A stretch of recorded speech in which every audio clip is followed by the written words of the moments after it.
పొద్దున 11:30, 12 ఆ టైంకి వీళ్ళు ఒక 15 మందిని తీసుకొని వచ్చారండి దాడికి. వాళ్ళు కింద సామాన్లన్నీ పగలగొట్టేశారు, సీసీటీవీ పగలగొట్టారు, మా తమ్ముడిని అటాక్ చేశారు. పైన రూమ్లో ఉన్న నన్ను ఈడ్చుకుంటూ ఇక్కడి నుంచి గేట్ వరకు లాక్కెళ్ళారు. దాడి జరిగింది. వీళ్ళు నార్మల్గా ఆంటీ అంకుల్ లాగా వచ్చి ఉంటే నేను రానిచ్చేదాన్ని. దాడి చేయడానికి జరగడం అన్నది కరెక్ట్ కాదు.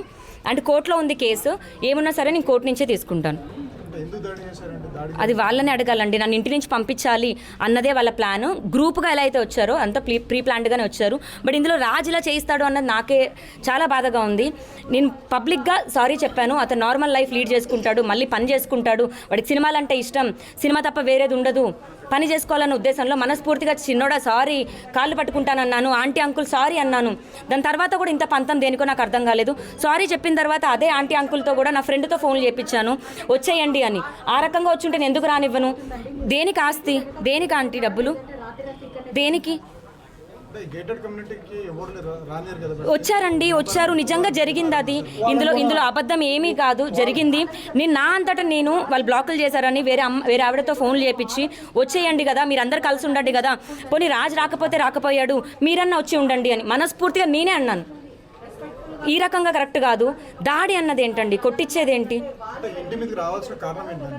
నన్ను పంపించడానికి. అదే అండి, 11 సంవత్సరాలు మేము ఉన్నామని కూడా ఛార్జ్షీట్ ఇవ్వడం జరిగింది, కోర్టులో ఉంది.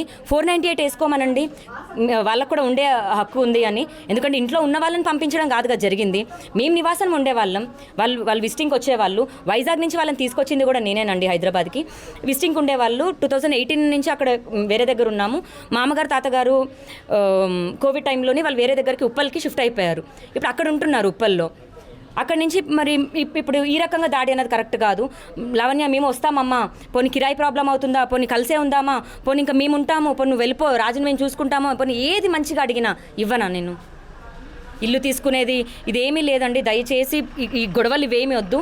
ఇప్పటికీ కూడా వాళ్ళని అదే ప్రేమగా మాట్లాడమనండి, నిజం చెప్పామనండి ఏం జరిగిందని నేను లోపలికి రానిస్తాను.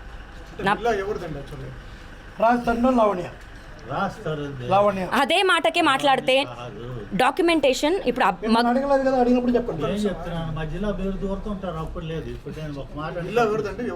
అమ్మాయి అబ్బాయి కలిసి ఉన్నారండి. ఒక జర్నీ అయితే స్టార్ట్ చేశారు. ఆ జర్నీ స్టార్ట్ చేస్తున్న దాంట్లో మరి మేము రాజస్థాన్ ఫస్ట్ హైదరాబాద్ రాకముందు కారు లేదు, మా సొంత కారు ఇచ్చాము. కారు ఎవరి పేరు మీద ఉందంటే నా పేరు మీద ఉంది. రాజు నువ్వు కారు వాడకు అనాలా? చెప్పండి. అదే అండి లీగల్గానే మేము పెట్టిన 80 lakhs మేము ట్రాన్స్ఫర్ చేసినాయి, మేము కోర్టుకి సబ్మిట్ చేశాము.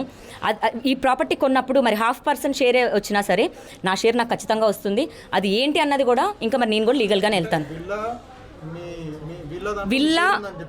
విల్లా నాకు 4 years ఎగోనే రాజ్ ఈ ఇంటిని నా పర్మిషన్ లేకుండా లావణ్య పర్మిషన్ లేకుండా రాజ్-తరుణ్ అమ్మడం కానీ కుదరదు. నా తదంతరం ఇది లావణ్యకే చెందుతుంది అని రాజ్-తరుణ్ స్వయంగా రాసిచ్చాడు. అది నిజం. అవును. కానీ ఈ రోజు మీరు అంటున్నటువంటి గుండాలు కానీ వీళ్ళందరూ కానీ ఇక్కడికి రావడానికి కారణం ఏంటి? అంటే నన్ను పంపించాలి అన్నదే కారణం అండి. నేను కేసు పెట్టిన ఇల్లు లాక్కోవాలని. కోర్టులో ఉన్నప్పుడు ఇంకా ఎలా చేస్తారు, పంపించేద్దాము అని. మిగతా జనాలందరూ మాటలు విని ఆంటీ అంకుల్ కూడా ఇలా మ్యానిపులేట్ అవుతున్నారు. సెక్యూరిటీకి కూడా రాస్తారనే స్వయంగా ఫోన్ చేసి మా వాళ్ళు వస్తున్నారు, మహి అని ఎవరు అబ్బాయి వస్తున్నారు, మా పేరెంట్స్ వస్తున్నారు, అలో చేయమని సెక్యూరిటీకి స్వయంగా ఫోన్ చేయడం జరిగిందంట. మీరు సెక్యూరిటీని కూడా అడగండి ఒక్కసారి దయచేసి. అయ్యో ఇప్పుడు రాస్తారుంది కాదు, నాది నా ఒక్కదాని పేరు మీదే ఉందని నేను అనట్లేదు. మాది, మేము కలిసి ఉన్నాము. లావణ్యకి సంబంధం లేదు, లావణ్యకి దీంట్లో హక్కు లేదు, లేదా లావణ్య తన జీవితంలో లేదు, లావణ్య మొత్తం అబద్ధాలు చెప్పిందని కోర్టు చెప్పమనండి. నేను కూడా 498 వేస్తాను. రాస్తారు ఎక్కడున్నాడో నేను కూడా అక్కడికి వెళ్ళి ఒక రూమ్లో ఎలా ఉండడానికి అయితే వీళ్ళు అంటున్నారు. అదే పిటిషన్ రేపు నేనే వేస్తాను. వాళ్ళని ఏమనండి, కోర్టు పిటిషన్ ఇచ్చినాక నేను యాక్సెప్ట్ చేస్తాను. లా అండ్ ఆర్డర్ ప్రకారం వెళ్దాం. మరి ఇంకా ఇప్పుడు దేనికండి సమస్యమైంది నేను కేసు పెట్టి? ఒక్క నిమిషం ఆగండి.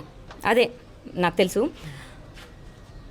గొడవలు నాకు వద్దు అనే మనస్ఫూర్తిగా నేను రాజుకి సారీ చెప్పి కాళ్ళు పట్టుకుంటానని చెప్పి నార్మల్గా లీడ్ చేస్తున్నాను, థింకింగ్ దట్ అతను వచ్చి మళ్ళీ పని చేసుకుంటాడని. ఏదో ఎక్స్పెక్ట్ చేసైతే కాదు, వాడికి సినిమాలంటే ఇష్టం, నార్మల్ అవ్వాలని. అంత మంచిగా నేను చెప్పిన తర్వాత కూడా నా పని ఈ దాడి అన్నది మీకే అర్థం అవ్వాలి. ఇంకా